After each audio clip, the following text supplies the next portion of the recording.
Live from our culture studios in Atlanta, we bring you the lunch edition of MBC News. Enjoy with me, Opile Kaisa. Coming up. Malawians joined the first couple in mourning former Flames forward Esau Kanyenda. Police arrest former Secretary to the President and Cabinet Colin Zamba. And events marking the International Day of Persons with Disabilities underway at Mbangweni in Mzimba.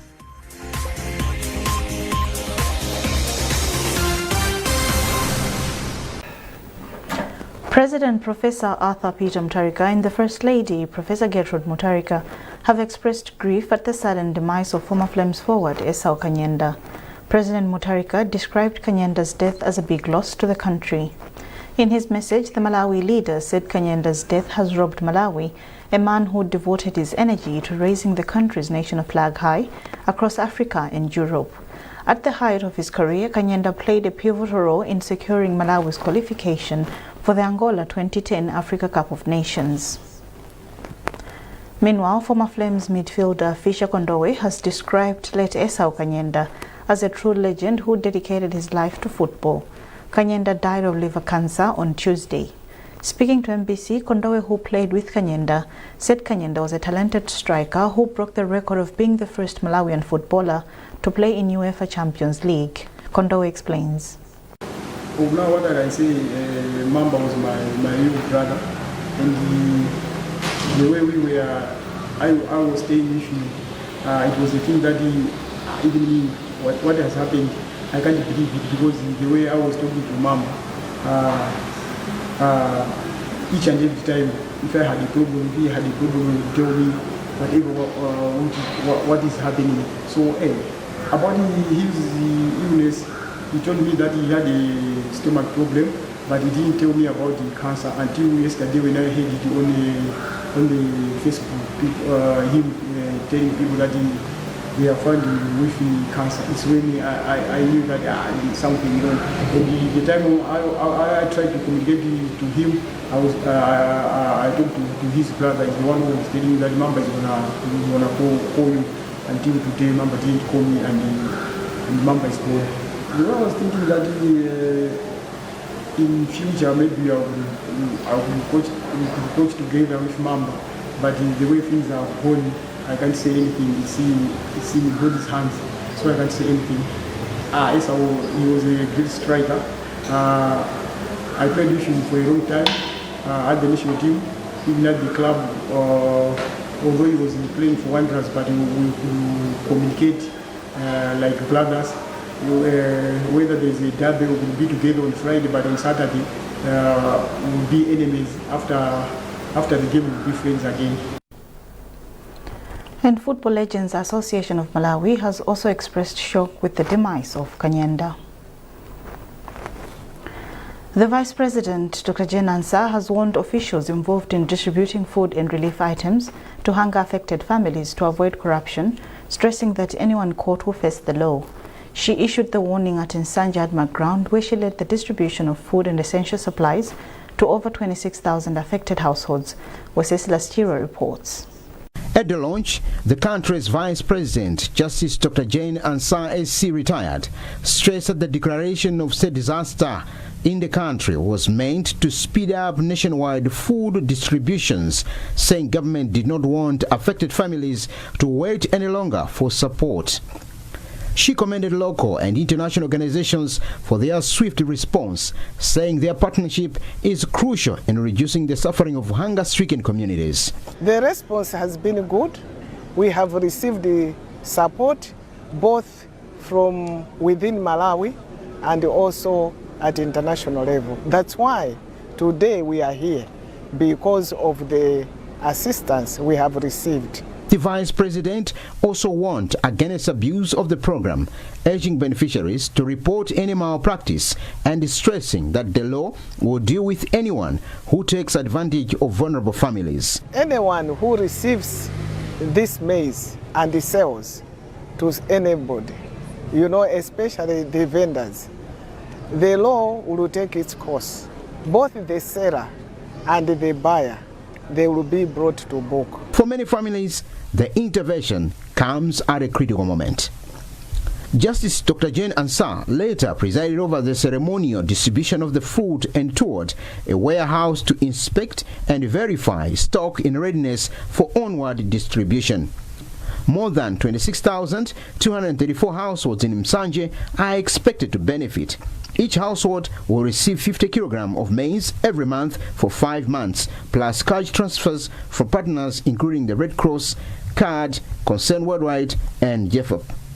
Waseslas Chera, MBC News, Msanje. Later, the Vice President launched the program in Chikwawa with a call for humanitarian organizations to join hands with government in supporting households affected by hunger. Chisomo Break reports. The appeal by the Vice President comes at a time when the recent Malawi Vulnerability Assessment Committee (MVAC) report indicates that a total of 43,000 households in Chikwawa will not be able to meet their annual food requirement during the 2025-2026 lane period. We are here today distributing maize in Chikwawa because the government has held hands together with the companies, organizations within and outside the country who have given help, and we continue to call for this support.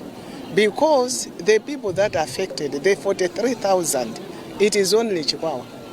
But we have people, the whole country, all the 28 districts.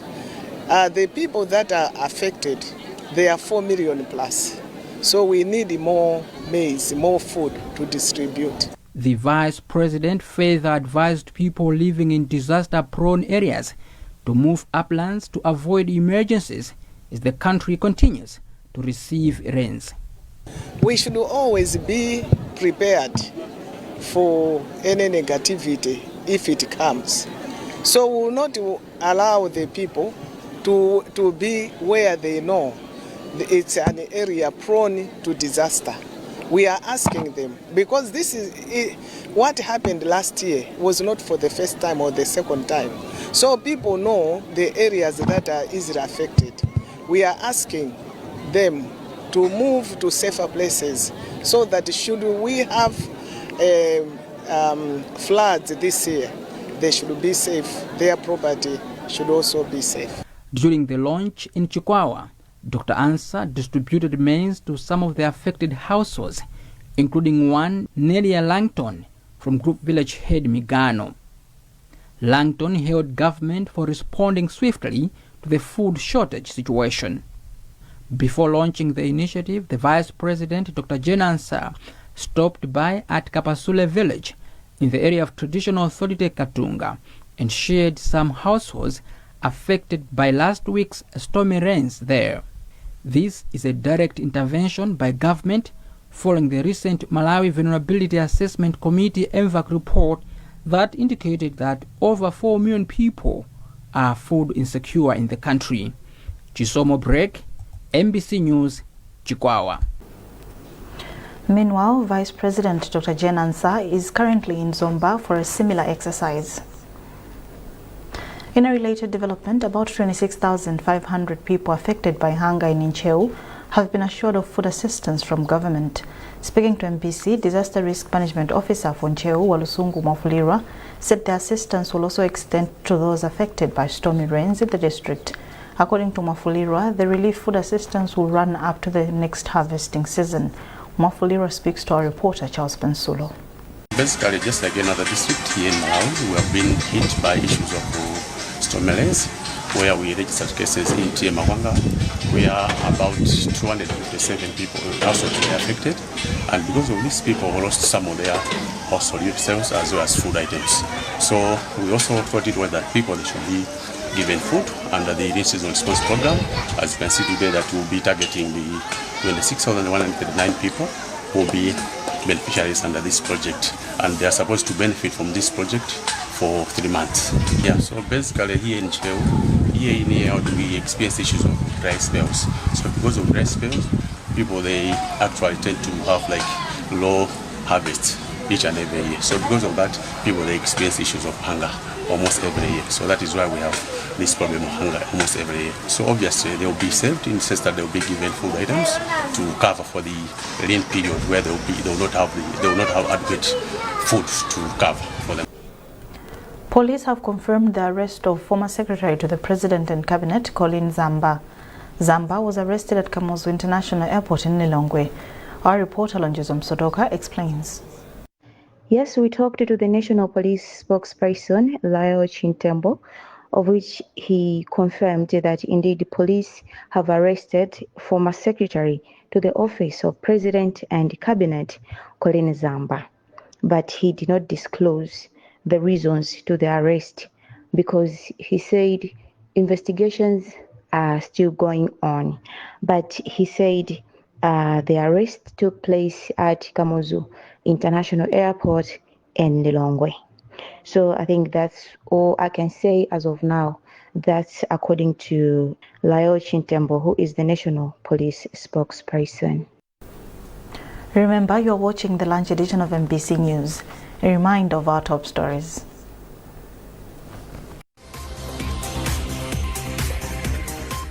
Malawians joined the first couple in mourning former Flames forward Esau Kanyenda. Police arrest former Secretary to the President and Cabinet, Colin Zamba. And events marking the International Day of Persons with Disabilities underway at Embangweni in Mzimba.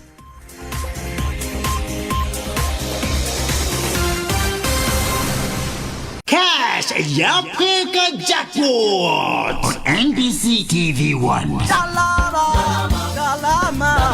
Get ready for exciting moments every Thursday and Friday with our special jackpot promotion. Stand a chance to win big. Don't miss out. Play anytime and any day. Draws will be done on Thursday and Friday. To enter, dial *43422*19#. Ticket price is 1,000 kwacha. The more you play, the more chances of winning. Join the fun, try your luck, and you could be our next lucky winner. This game is licensed by Malawi Gaming and Lotteries Authority, MAGLA. No persons under the age of 18 is allowed to play. Terms and conditions apply.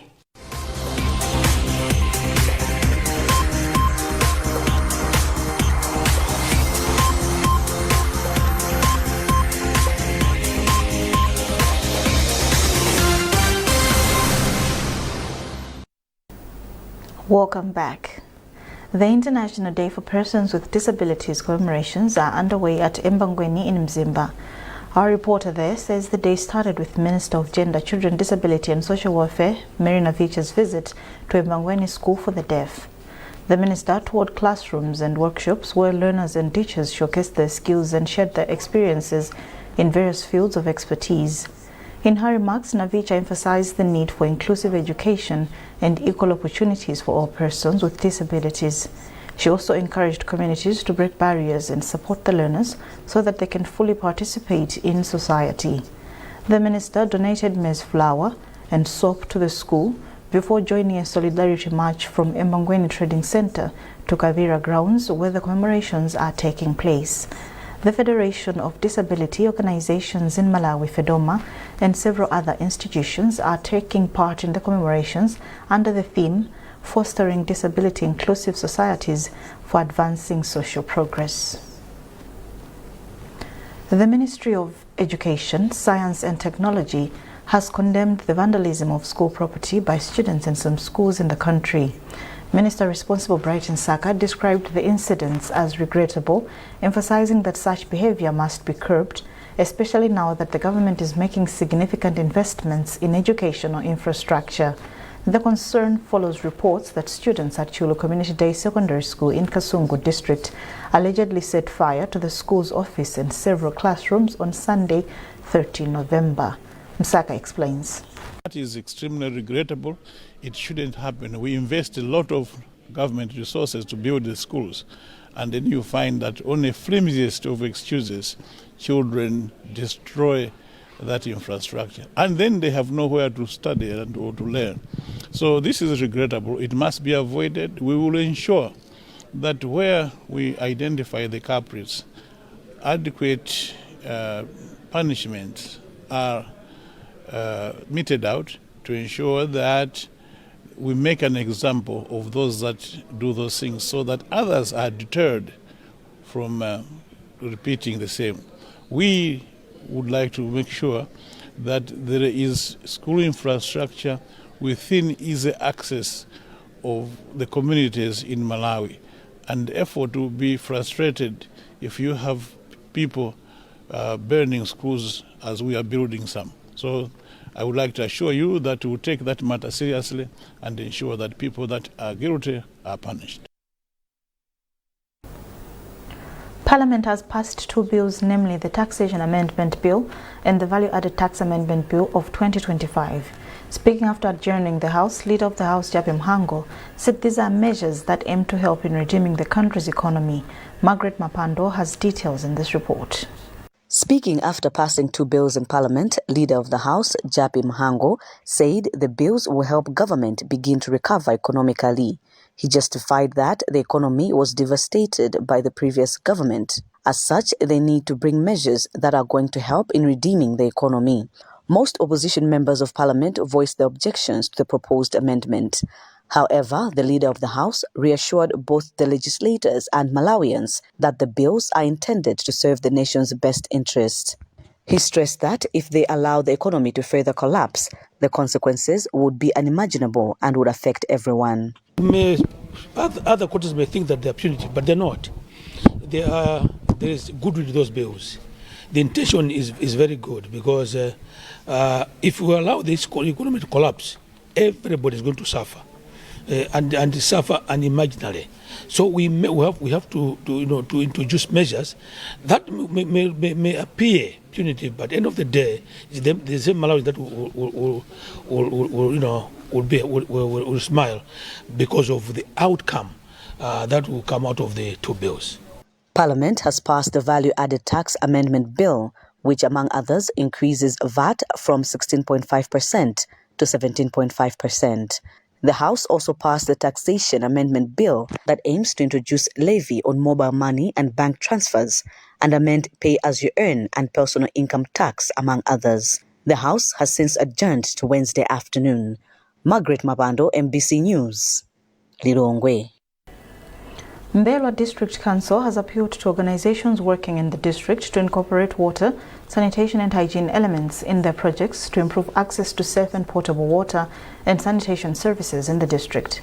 Mbelwa District Water Supply Officer Jacob Mkadawire said this during the drilling of 8 boreholes by Action for Sustainable Development in the area of Nkosimtwalo in Mzimba. Musase Cheo has filed a report. The District Water Supply Officer for Mbelwa District Council, Jacob Mkandawire, says a significant number of people in the district, mostly in hard-to-reach areas, do not have access to safe water, a situation that exposes them to waterborne diseases. Mkandawire further said such people may not meaningfully participate in development projects. He therefore called on organizations working in the district to incorporate water, sanitation and hygiene components in their projects. We have been pleading to organizations wherever they are working in whatever catchment area. Let's join hands. Let's come up with solutions to the water supply problem in the district through provision of these facilities. We have several NGOs. Some of them are not directed into WASH, but they should be thinking about considering WASH as another pillar where we are lagging behind as a district. So it's a call to the partners that please consider WASH as one of the area where Mzimba is not doing better.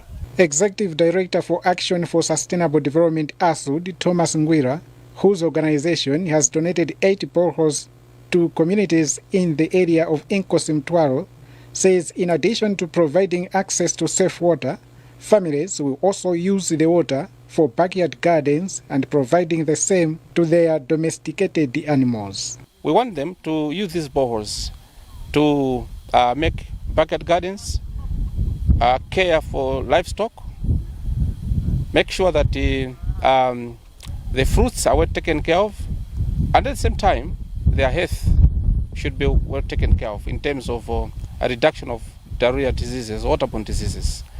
The project is funded by EcoSolida, a Swiss-based non-government organization, to the tune of 92 million kwacha and is expected to benefit over 10,000 people in the area. Musase Cheyo, MBC News, Mzimba. And in sports, the Football Legends Association continues to receive backing from various stakeholders ahead of the Malawi Legends vs Zambia Legends match on December 28th at Bingu National Stadium in Lilongwe. African Herbal Mixture is the latest to support the former players, donating 2 million kwacha for the game.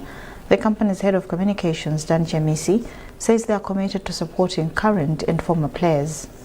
And FLA head of marketing, Peter Keynes Kaira, commended the company for the gesture. The association is in need of 61 million kwacha to organize the Legends match. All that item concludes this edition of MBC News. A reminder of our top stories before we leave. Malawians joined the first couple in mourning former Flames forward Esau Kanyenda. Police arrest former Secretary to the President and Cabinet Colin Zamba. And events marking the International Day of Persons with Disabilities underway at Embangweni in Mzimba.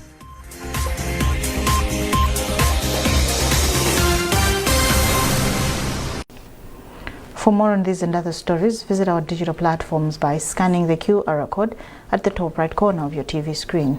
You are with me, Obile Kaisa. Thanks for watching. Bye-bye.